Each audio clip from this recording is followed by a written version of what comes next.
कर्मचारी पेंशन के बिना भूखे मरेंगे, इनको जीवन मुश्किल हो जाएगा, बुढ़ापा बहुत बुरी हालत में चला जाएगा। सबको एक ज्ञान है। पूरे देश के अंदर ओपीएस लागू होने चाहिए। मैं सरकारों से ये अपील करना चाहता हूँ। एनओपीएस और फ्रंट अगेंस्ट एनपीएस रेलवे की पुकार दिल से, ओपीएस सरकार फिर से।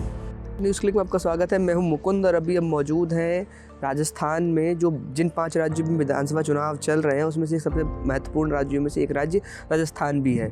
जैसा कि यहाँ सब जानते हैं, जो हर 5 साल में सरकारें अदलती बदलती रही हैं। एक पार्टी की सरकार आती है, दूसरी पार्टी की रवायत पीछे काफ़ी लंबे समय से रही है। और लेकिन इन 5 राज्यों के चुनाव में सबसे महत्वपूर्ण सवाल जो है, पिछले कुछ सालों में जितने भी विधानसभा चुनाव हो रहे हैं उसमें एक सबसे बड़ा मुद्दा जो उभर के आता है सरकारी कर्मचारियों का, वो है पुरानी पेंशन बहाली।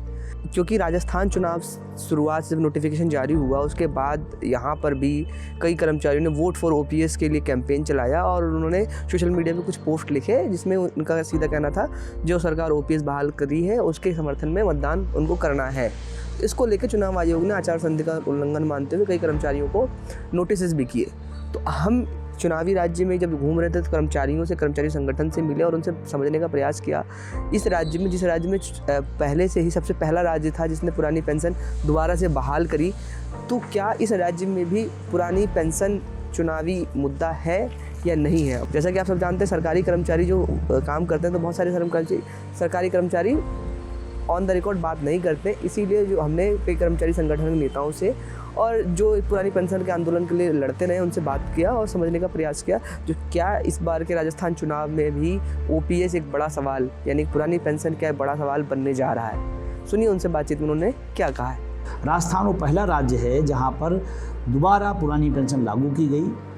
तो हम सब की जिम्मेदारी बनती है कि अपनी जो पुरानी पेंशन आज हम यहाँ शुरू हो गई राजस्थान में, उसको हम सेव करें, उनको हम सुरक्षित करें। उसका एक ही तरीका है, मुद्दों पर वोट करें। जाति धर्म भाषा से ऊपर उठ करके मुद्दों पर वोट करेंगे। और राजस्थान के 10 लाख प्लस कर्मचारी इस बात के लिए बिल्कुल तैयार है। वोट फॉर ओपीएस का कैंपेन चला रहा है और घर घर अपनी बात पहुँचा रहा है कि मतदाता जागरूकता अभियान के तहत। और हमें उम्मीद है कि ये चुनाव का सबसे टर्निंग पॉइंट साबित होगा। पुरानी पेंशन बहाली का मुद्दा पूरे देश में छिड़ा हुआ था। अलग अलग संगठन, अलग अलग राज्यों के संगठन केंद्र सरकार से लड़ रहे थे। ये चीज़ पूरे देश को हमने बताई, राजस्थान के कर्मचारियों ने बताई, एनपीएस ने बताई कि पेंशन राज्य का विषय है। और हमने केंद्र से न लड़कर राज्य से लड़ाई लड़ी, सड़कों पे उतरे हम लोग। सरकार को बताया हमने कि राजस्थान सरकार को लगभग 6000 करोड़ प्रतिवर्ष का फ़ायदा है इसके अंदर। ये आंदोलन आज से करीब 10 साल पहले शुरू हुआ था। कर्मचारियों ने और सरकारों को ये समझाने का प्रयास किया कि पेंशन कम्प्लीटली है वो राज्य का विषय है, न कि केंद्र का विषय, ये राज्य का विषय है। और कर्मचारी के जो कटौती हो रही थी, जो पीएफआरडी में जा रहा था, और वहाँ से जब जाने के बाद और जो कुछ लोग हमारे राजस्थान के रिटायर हुए तो उनको कम से कम 1000 और 1200 रुपये मिले, तो बहुत शर्मनाक स्थिति हो गई थी उनको अपना जीवन यापन करने के लिए। इस नोटिस में अधिकारी लिख रहे हैं कि वोट फॉर, जो ओपीएस लाए हैं हम उनको लाएंगे वोट फॉर ओपीएस। ये अप्रत्यक्ष रूप से किसी पार्टी की मदद कर रहे हैं आप, इसलिए चुनाव संहिता का उल्लंघन है, ये कहते हैं। ये गलत है, कानूनन तौर पर ये बिल्कुल गलत है। चुनाव आचार संहिता तो चुनाव लड़ने वालों पर लागू होती है, चुनाव आचार संहिता वोटर्स पर थोड़े लागू होती है। हम लोगों को जो कर्मचारी होते हैं, मैं अधिकारी रहा हूँ और मैं चुनाव अधिकारी भी रहा हूँ, तो मैं अच्छे से जानता हूँ कि जो कर्मचारियों पर कंडक्ट रूल लागू होता है।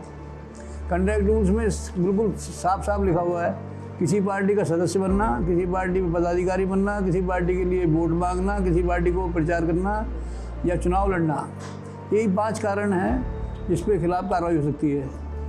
अगर इसके अलावा आप कुछ भी करिए, अगर आप कोई डिमांड रखते हैं कि मेरे को पेंशन दी जाए, तो इसमें कोई गुनाह तो है ही नहीं।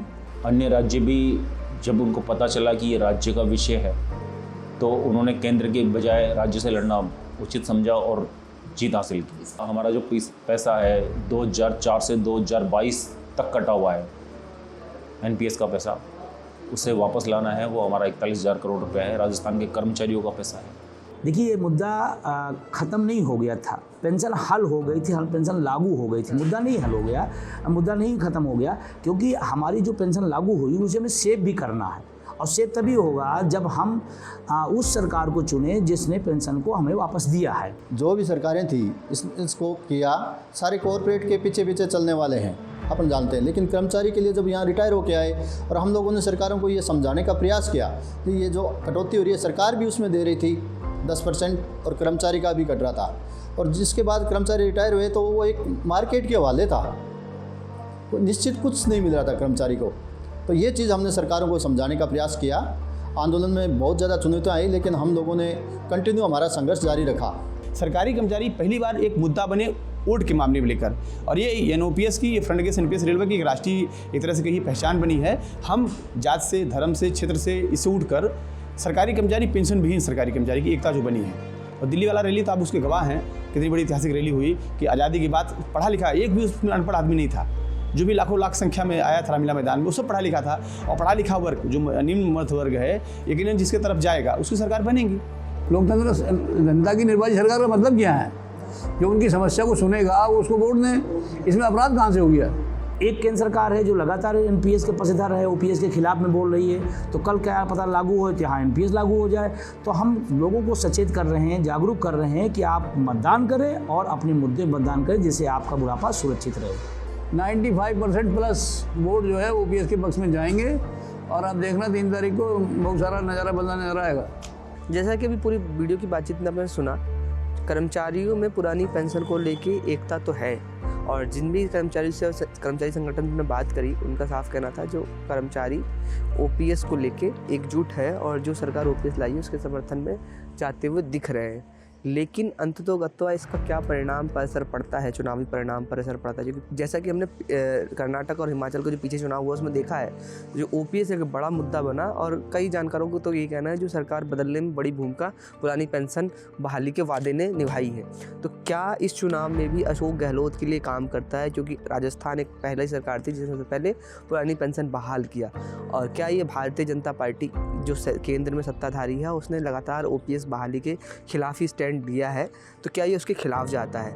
इसका क्या परिणाम होता है ये तो आने वाले चुनाव परिणामों में ही सामने आएंगे, जो 3 नवंबर को होने, 25 तारीख को मतदान में इसका कितना फ़ायदा सत्ताधारी पार्टी को मिलता है। लेकिन कर्मचारियों पुरानी पेंशन बहाली को लेके एक अभियान चल रहा है, उसका तो उनमें उत्साह है ही है। अभी के लिए बस इतना ही। देखते रहिए न्यूज़ क्लिक। धन्यवाद।